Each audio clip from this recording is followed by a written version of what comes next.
Dear students, a very warm welcome to all of you in my today's lecture of sales management.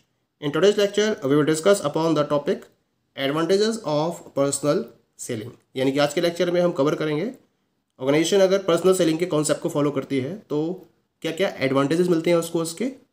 तो जब मैं इसको other forms of communication से compare करता हूँ तो पर्सनल सेलिंग एडवांटेजियस सिचुएशंस को क्रिएट करती है किसी भी ऑर्गेनाइजेशन के पॉइंट ऑफ व्यू से।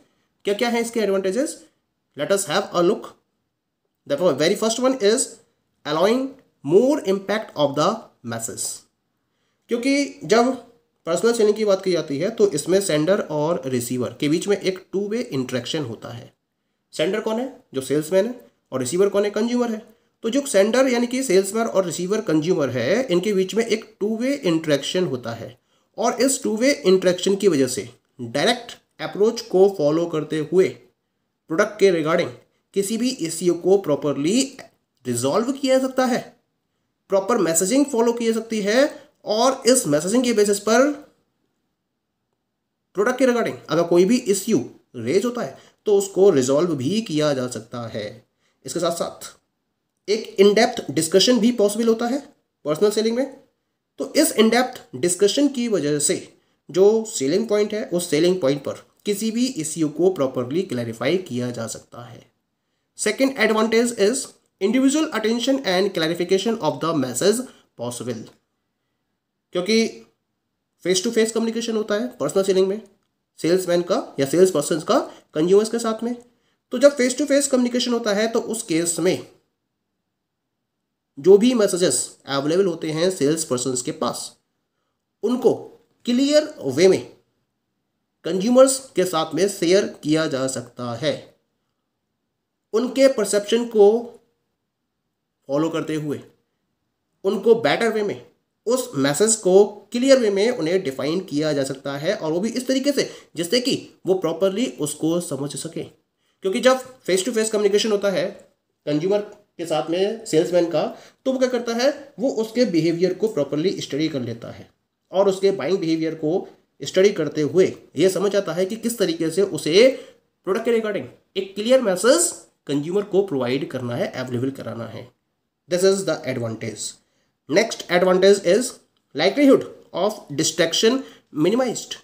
डिस्ट्रैक्शन के अकर होने के चांसेस मिनिमम होते हैं, क्योंकि पर्सनल सेलिंग के केस में सेंडर टू रिसीवर कम्युनिकेशन को फॉलो किया जाता है जो एक 1-to-1 प्रोसेस को फॉलो करती है। ये तो हमें पता है फेस टू फेस कम्युनिकेशन है तो एक डायरेक्ट कॉन्टैक्ट है, फेस टू फेस कॉन्टैक्ट है, तो एक 1-to-1 प्रोसेस होती है। और 1-to-1 प्रोसेस होने की वजह से एक प्रॉपर डिस्कशन फॉलो होता है सेल्स पर्सन और कंज्यूमर के बीच में। तो जो भी जिस तरीके के डाउट्स कंज्यूमर के माइंड में होते हैं वो तुरंत सेल्स पर्सन से डिस्कस कर लेता है। और डिस्कस करने के बाद क्या होता है कि वो जो सेल्स पर्सन है वो भी उसको प्रॉपरली क्लैरिफाइड करता रहता है। जैसे जैसे क्वेश्चन अराइज होते हैं कंज्यूमर के माइंड में, वैसे वैसे सेल्स पर्सन भी क्लैरिफिकेशन देते रहते हैं और उनके डाउट को 100% क्लियर कर देते हैं। इसी वजह से सेल्स मैसेज के डिस्ट्रैक्ट होने की पॉसिबिलिटी बहुत कम होती है अगर इसको कंपेयर किया जाए अदर मोड्स ऑफ कम्युनिकेशन से। तो वहाँ तो पॉसिबिलिटी है डिस्ट्रैक्ट होने की, लेकिन पर्सनल सेलिंग के कॉन्सेप्ट में मैसेज के डिस्ट्रैक्ट होने की पॉसिबिलिटी मिनिमम होती है। Next advantage is better problem solving possible. क्योंकि पर्सनल सेलिंग प्रोसेस एक तरीके से मार्केटिंग रिलेशंस को डेवलप करती है between the company and it's consumers, वो भी डायरेक्ट बेसिस पर। तो यहाँ जो सेलिंग प्रोसेस फॉलो की जाती है वो एक कंसल्टेटिव सेलिंग प्रोसेस को फोकस किया जाता है बाय द सेल्स पर्सन्स। और इस कंसल्टेटिव सेलिंग प्रोसेस के बेसिस पर जो सेल्स पर्सन्स हैं वो बायर की नीड को प्रॉपरली आइडेंटिफाई करते हैं और आइडेंटिफाई करके प्रोडक्ट के रिगार्डिंग जो भी प्रॉब्लम्स वो फेस कर रहे हैं उसका एक प्रॉपर सॉल्यूशन भी प्रोवाइड करते हैं और डिसीजन मेकिंग प्रोसेस में उनकी कंप्लीट हेल्प भी करते हैं।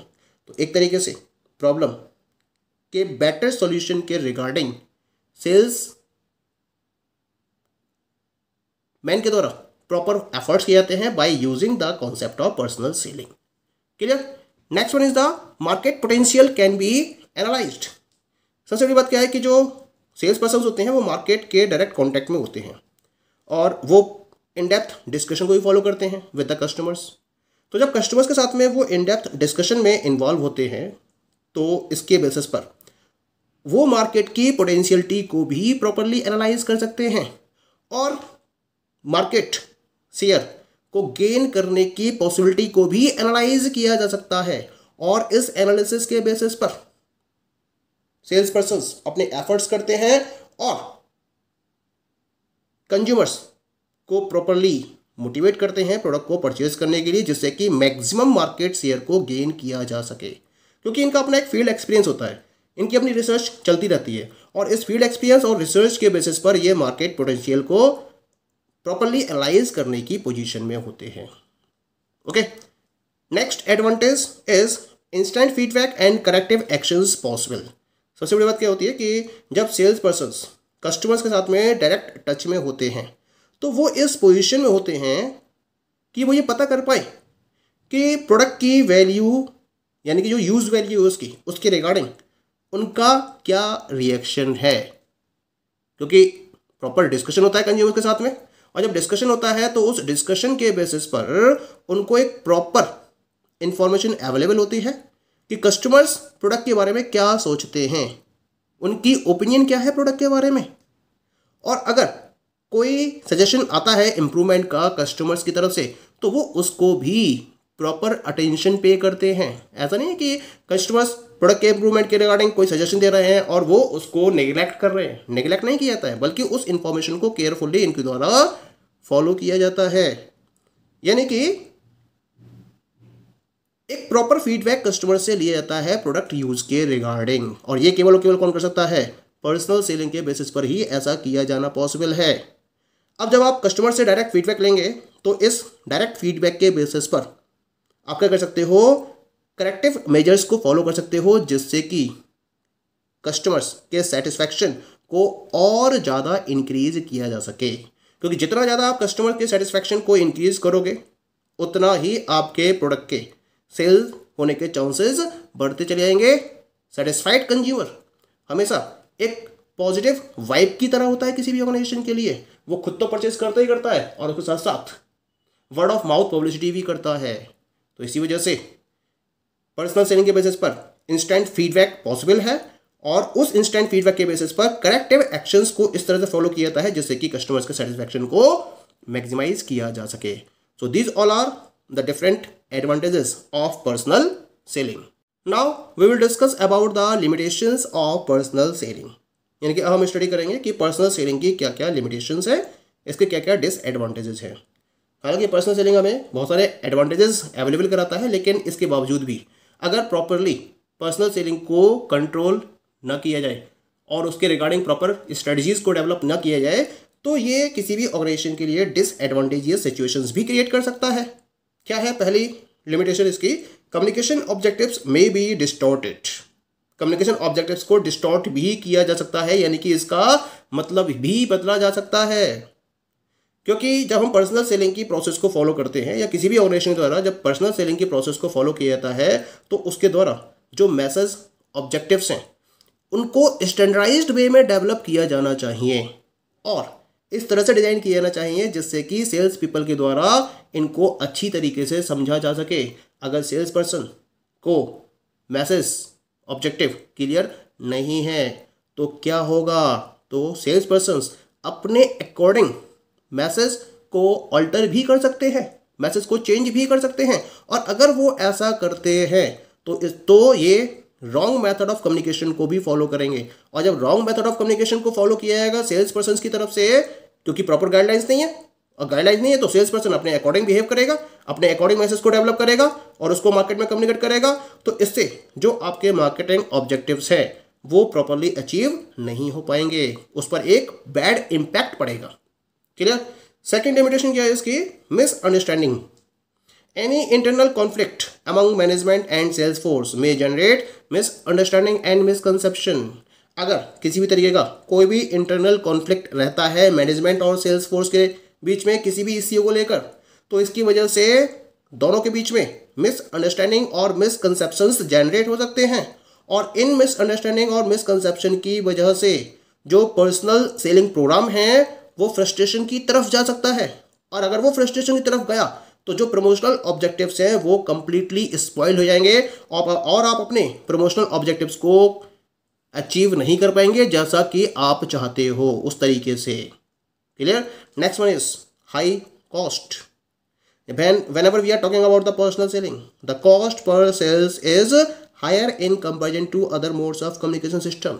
क्योंकि इसमें आप 1-to-1 बेसिस पर सेलिंग प्रोसेस को फॉलो करते हो, तो इसी वजह से आपको डिफरेंट सेल पर्सन को हायर करना पड़ता है, उन्हें हायर सैलरीज भी प्रोवाइड करनी होती है, उन्हें आप इंसेंटिव्स भी प्रोवाइड करते हो, तो कुल मिला के आप बहुत ज़्यादा पैसा खर्च करते हो जब आप पर्सनल सेल्स फोर्स को अपॉइंट करते हो। तो जो कॉस्ट पर सेल, अगर हम अदर टूल्स की बात करें कम्युनिकेशन सिस्टम की, तो उनके कंपैरिजन में जो कॉस्ट पर सेल है वो पर्सनल सेलिंग में हायर होती है। ठीक, नेक्स्ट लिमिटेशन क्या है इसके ना, can not reach the masses. इसकी एक सबसे बड़ी कमी क्या है पर्सनल सेलिंग की, कि अगर 1-to-1 कम्युनिकेशन को फॉलो किया जाना है और लिमिटेड नंबर ऑफ पर्सन्स तक अप्रोच करनी हो, तब तो आप पर्सनल सेलिंग के बेसिस पर प्रोडक्ट को मार्केट में सेल कर सकते हो। ठीक है, लेकिन अगर आपको मास ऑडियंस को कवर करना हो, तो उस मास ऑडियंस को कवर करने के लिए आपको large number of sales force का अपॉइंट करना पड़ेगा। उस केस में कॉस्ट बहुत ज़्यादा बढ़ जाएगी जो ऑर्गेनाइजेशन अफोर्ड नहीं कर पाएगी। तो उस केस में आप पर्सनल सेलिंग को फोकस नहीं कर सकते अगर आपको मास ऑफ ऑडियंस को कवर करना हो। Okay, and the last one is sometimes beyond control.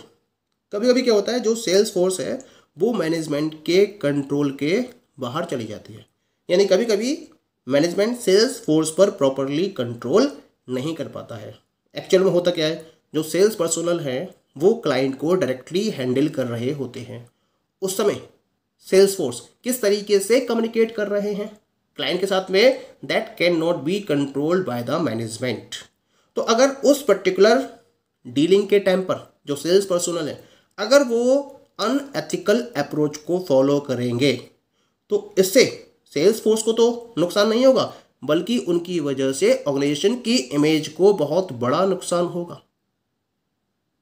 There unethical practices may damage the image of the organisation. तो इसी वजह से प्रॉपर ट्रेनिंग प्रोवाइड करना दैट इज वेरी कंपल्सरी। अगर आप ये चाहते हो कि ये सेल्स फोर्स प्रॉपर वे में बिहेव करे मार्केट में और कंपनी की इमेज को किसी भी तरीके का कोई भी नुकसान ना हो, तो उन्हें इसके रिगार्डिंग प्रॉपर ट्रेनिंग प्रोवाइड की जानी बहुत जरूरी रहती है। Okay, so this all are the different limitations of personal selling. Thank you.